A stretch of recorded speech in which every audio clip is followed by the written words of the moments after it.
Hi, everyone. My name is Dr. Kenya Hamid, and I'm a neuropsychologist at the Child Mind Institute.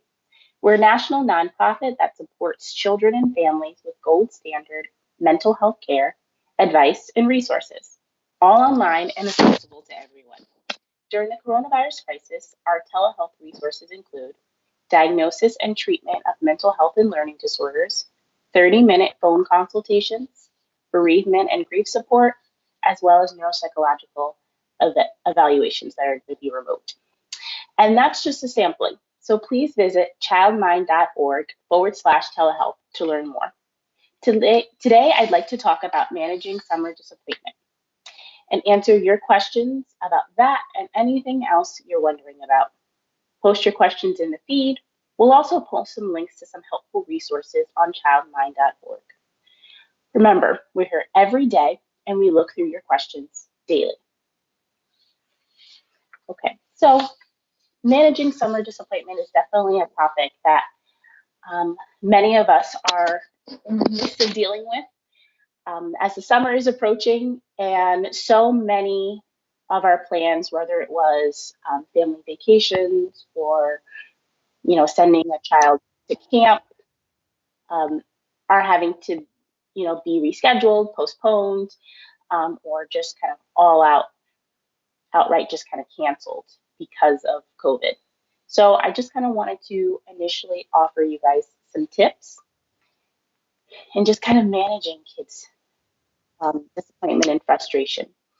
As adults, we have had the life experience of having to deal with disappointment. And, you know, with that, we have certain resources, just kind of how we typically cope. But for kids, they haven't had nearly as much experience with this. And for some, this might have been kind of the summer that they were really looking forward to, and maybe some of the biggest disappointments that are going to be upcoming for them. So one thing that I want to recommend to parents and caregivers is just to make sure that you listen and acknowledge your child's frustration. Um,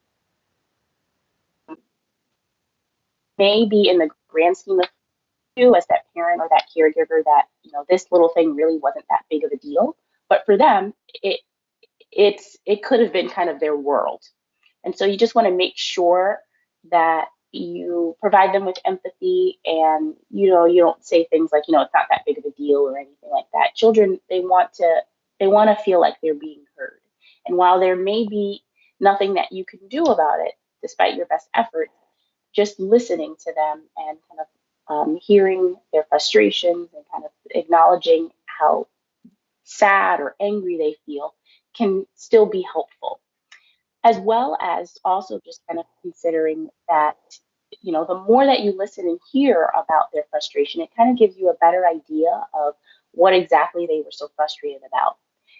um, what we can do sometimes as parents is just assume we think we know what it was that was so frustrating. So let's say, for instance, if your kid was planning on going to a sleepover, um, at their best friend's house, and just the idea of sleeping over, being away from home, maybe was the disappointment, is what you might think. But after talking to the kid, you find out that when they get to sleep over so and so's house, they typically get to make, s'mores or something like that. And so once you hear that, you think to yourself, well, that's something we could still do at home. Sure, you might not be able to spend the night over there, but we can definitely make those marshmallows at home. So sometimes that can open up opportunities to provide something that the child might not be able to have, or an experience that you can still possibly do at home. Another thing is that, with kids, oftentimes they have this black and white thinking. Sometimes we refer to this all as all or none, where if they can't do something, they can't go someplace, it just kind of feels like the world is completely ending for them. And yes,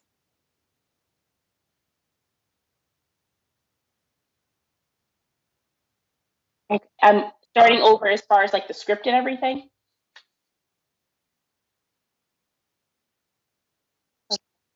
That's okay.